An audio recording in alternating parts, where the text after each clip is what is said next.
एक आर्टिस्ट के लिए, एक फ़नकार के लिए, एक अदाकारा के लिए दर्द कितना ज़रूरी है? दर्द आर्टिस्ट, अच्छा आर्ट जो है ना वो बस नीयत है, नीयत है। मैंने सीखा है इन 10 सालों में कि नीयत है भाई। आर्ट अगर आपकी नीयत में इतना सा भी झोल है ना तो वो आर्ट नहीं है। फिर आर्टिस्ट की नीयत में नहीं झोल होना चाहिए। थोड़ा बताएं हमें इसका मतलब क्या है? इन अ सेंस के नीयत साफ, आर्टिस्ट ऊपर। ये आर्ट ये नेचुरल चीज़ है ना, acting, understanding, face reading, emotions को अंडरस्टैंड करना, किसी को गले लगा लेना, किसी के रोने पे रो जाना। बिल्कुल। तो बेसिकली ये इमोशंस हैं और ये इमोशंस आपको एक आर्टिस्ट बनाता है। आपके पास इमोशन नहीं होंगे, आप अपना आप नहीं पेंट कर सकते। बिल्कुल, है ना। और इमोशंस हमेशा अच्छी नीयत वाले इंसान में होते हैं। कुछ ऐसे भी इतने तारीख़ में राइटर्स रह चुके हैं, आर्टिस्ट रह चुके हैं, मतलब डायरेक्टर्स रह चुके हैं जो घर पे अपनी बीवियों को मारते थे लेकिन कमाल की एक्टिंग करते थे आके। ये जो मी टू मूवमेंट में हुआ है, इतने एक्टर्स हैं, इतनी एक्ट्रेसेस हैं, तो हर जगह देखने को मिलता है। और हमारी इंडस्ट्री में भी मतलब हर जगह ये होता है कि लोग घर पे कुछ होते हैं और आके फिर कैमरे के सामने क्या कर जाते हैं। हाँ, लेकिन वो लोग भी पता चल जाते हैं जिनकी आप बात कर रही हैं, वो लोग पता चल गए ना।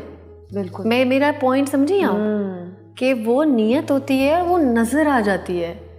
वो फेक लोग फिर नज़र आ जाते हैं। हाँ, एक टाइम के बाद, मतलब एक टाइम के बाद या टाइम से पहले या कभी भी, क्योंकि ये फेम आता है और जाता है। लेकिन वही बात है ना कि आपकी जो पर्सनैलिटी है या आपकी जो सच्चाई है वो कभी कोई आपसे छीन नहीं सकता। आपसे ड्रामे आपके आने बंद हो सकते हैं। आप एक टाइम पे आप कहें यार नहीं यार ये लड़की अब थोड़ी झुर्रियाँ आ गई हैं, थोड़ी आंटी लगती है, लेकिन अगर वो लड़की, वो आंटी अच्छी नीयत की है या अच्छी बंदी है या अच्छी आर्टिस्ट है, तो वो हमारे दिलों में हमेशा ज़िंदा रहेगी।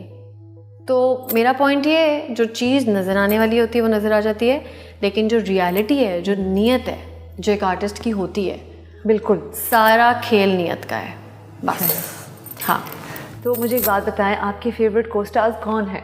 मेरे फेवरेट को स्टार्स सारे हैं। मैं अब तक मैंने जिसके साथ भी काम किया, सबसे पहले तो मीरा सेठी के साथ मैंने काम किया। जी बिल्कुल, लेकिन हमने और मुझे इतना मज़ा आया था। मैंने इब्राहिम को, मैं ऐसे थी और मैं उसको दूध पिला रही थी, तो मीरा ने कहा हिरा तुम थक जाती होगी ना। मैंने कहा हाँ। तो फिर मीरा मुझे उससे कहती थी हिरू मैं तुम्हारे शोल्डर्स दबाती हूँ। और फिर मीरा ने मुझे ऐसे ऐसे ऐसे ऐसे करके पूरा मेरा दबाया, और मैं कभी नहीं भूल सकती, क्योंकि डेफिनेटली सबके दिमाग में है। तो मुझे तो अपनी औकात किसी चूटी से भी छोटी लगती है ना। पता नहीं क्यों। यही मैं आपसे आज ये बात करना, ये हिरा मानी ऐसे ही है। लेकिन आपकी कॉन्फिडेंस हाँ इतनी है माशाल्लाह। आप अवार्ड शो पे जाएंगी, अवार्ड लेने, कोई आपको रिक्वेस्ट करेगा अच्छा हिरा अब आप अवार्ड लेने या कुछ गुनगुना के सुना दे, आप कहेंगी ठीक है, आप कर देंगी। तो ये जो मस्त पन है आप में, ये जो मलंग पना है आप में, ये कहाँ से आता है? मैं आपको बार बार ये पूछ रही हूँ। आप कहती हैं कि मैं बचपन से ऐसी थी, लेकिन कहीं से तो आता है ना। ये मलंगपन पता नहीं 4 भाइयों की बहन होने के नाते से आता है, क्योंकि आप उनको देखती थी। नहीं, भाई तो जो है वो है ही ऐसे। मेरा एक भाई हाँ, हम लोग का फैमिली का ये प्रॉब्लम है, हम लोग काफ़ी पागल फैमिली है। अच्छा। सारे बड़े, कोई पेंटर है तो कोई अच्छा। हाँ मेरे अब्बा बड़ा अच्छा पेंट करते हैं। मेरे दोनों भाई बड़े अच्छे स्केच बनाते हैं। मेरा भाई 2 साल टर्की में रहा है और वो 2 साल में वो लड़कियों के स्केचेस बना के उनको देता था। जब आप छोटी थी ना, आप अपने अब्बा को देखती थी पेंटिंग करते हुए? मैं अपने अब्बा को पेंटिंग करते हुए देखती थी। हाँ, तो मतलब मेरे अब्बा हमेशा से एक लड़की बनाया करते थे जिसने मटका पकड़ा होता था और उसने साड़ी पहनी होती थी और वो ऐसे करके जा रही होती थी। कभी मेरी अम्मी की पेंट कर रहे हैं, कभी मतलब मेरी, कभी एवी, मतलब इस तरह के चीज़ें। लेकिन वही बात है ना कि मिडिल क्लास लोग हैं हम, तो वो पेंट से तो नहीं घर चल सकता था। तो वो डेफिनेटली बैंकर थे, अब तो रिटायर्ड हो गए। लेकिन हाँ, हमारी पूरी फैमिली थोड़ी आर्ट फैमिली है। मेरे अब्बा जो है वो सारे इंस्ट्रूमेंट्स प्ले करते थे। मुझे पता था ये कहीं ना कहीं से तो आ रही है। हाँ, ये जो कीड़ा है कहीं से आ रहा है। सारे इंस्ट्रूमेंट्स प्ले करते हैं। मेरा भाई गिटार बजाता है, तो छोटा वाला भाई। इस तरह से सारा हमारी एक फैमिली जो है ना, लेकिन हमारी फैमिली ना बड़ी रियल है।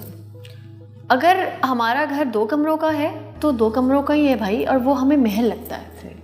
सही है ना। हमारे पास पहली गाड़ी थी हाई रूफ और हमें लगता था कि बस हम बहुत खुश हैं। और यही चीज़ शायद मानी ने मुझ में देखी है और मानी ने फिर मुझसे शादी की है कि कोई चीज़ भी बस जब असल हो ना, और टूटा हुआ ग्लास भी अगर आप ओन करते हैं ना, तो बस ये बात है, ओन करें अपनी चीज़ों को।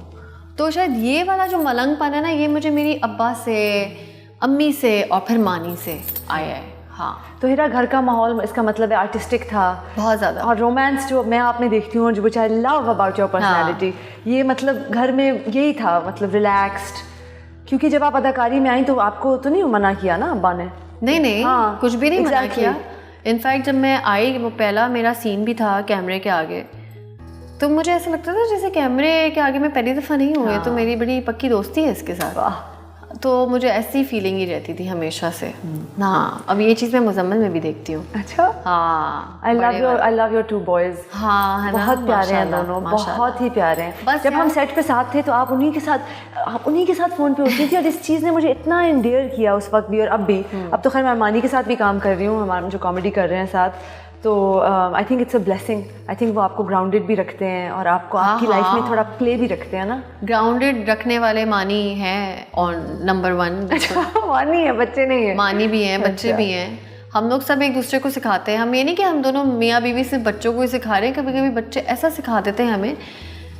इनफैक्ट कल हम कहीं से आ रहे थे तो काफ़ी लंबा सफ़र था, हमने कुछ चीज़ें वीज़ें ली थी, तो कोई एक वहाँ पर वेले वाला था, उसने सामान पकड़ा, वो लेके गया काफ़ी दूर तक। तो मुझे ने कहा, मानी बाबा जब ये सामान उठा सकते हैं तो उस बेचारे को क्यों उठवा रहे? तो मैंने कहा, मुज़म्मिल क्योंकि इसके बाद मानी बाबा उसको थोड़े पैसे भी देंगे ना, तो वैसे ही दे दे पैसे, ज़रूरी है उससे कुछ मेहनत करना। मुज़म्मिल ने कहा? हाँ, फिर मानी ने कहा, देखो यूँ ही पैसे दे देना हमेशा सही नहीं होता, वो तो फिर कुछ और बात होती है ना कि आपको पैसे, कुछ मेहनत करके पैसे मिलें, तो वो एक डिफरेंट बात है। तो ये चीज़ मुझे मानी ने सिखाई थी कि जब मेहनत करोगी, जब ज़मीन में ही खोदती रहोगी तो सोना एक दिन निकलेगा। लेकिन मैंने ये सोच के नहीं कभी ज़मीन खोदी कि सोना ही निकलेगा, मैं बस खोदती गई ज़मीन। हाँ, हिरा, एक रिलेशनशिप में आप एक्टर हैं, मानी भी एक्टर हैं, और कभी कभी ये चीज़ें मुश्किल भी हो जाती हैं क्योंकि ईगोज़ हम सब की इतनी ज़्यादा हैं। मैंने इस शो पे सबसे बात की, ईगोज़ होती हैं, उनको साइड पे रखना पड़ता है, ईगो का वो चलता रहता है, एक चैटर होता है। तो आप कैसे मैनेज करती हैं? बिकॉज़ आप मैरिड हैं एक एक्टर से, तो कभी कभी मुश्किल हो जाता है। काम है मीरा, ये काम है, इसको हम काम की तरह लेते हैं, हम जॉब करते हैं जी, ये जॉब है। तो जॉब में क्या ईगो आना, उसको भी पता है मैं काम करती हूँ, मुझे भी पता है वो काम करता है, तो ये काम है। क्योंकि मानी के तो अब्बू भी इसी काम में थे। बिल्कुल, उनकी बहन हमारे ड्रामे में है। हाँ बिल्कुल। तो ये बस एक ऐसी फैमिली में मैं आई हूँ। एक तो मैं भी एक आर्ट फैमिली से थी, सारा कुछ। फिर जिस फैमिली में आई हूँ वहाँ पे भी मेरे सिस्टर बड़ी अच्छी पेंटिंग करते थे, मेरा देवर भी सारे माशाल्लाह। तो हम लोग बड़े ग्राउंडेड से और बड़े हम्बल से, बस काम में अच्छे। आप काम में अच्छे हो ना तो बस आपकी इज़्ज़त है। आप काम में ना अच्छे हो और आपके पास ये बंगले, गाड़ियाँ और चीज़ें वीज़ें, फिर वो रहता भी नहीं है। रहता भी होगा, लेकिन आप में कोई टैलेंट होना चाहिए। मेरा टैलेंट ज़रूरी है, चाहे कोई भी टैलेंट हो, सुई में धागा डालने वाला टैलेंट हो, तकिए सीने वाला टैलेंट हो। मैं हमेशा ये कहती हूँ कि ना, बाबू बन कबाब वाला क्यों हिट है, तो उसके बन कबाब में कुछ है तो वो हिट है ना। बिल्कुल।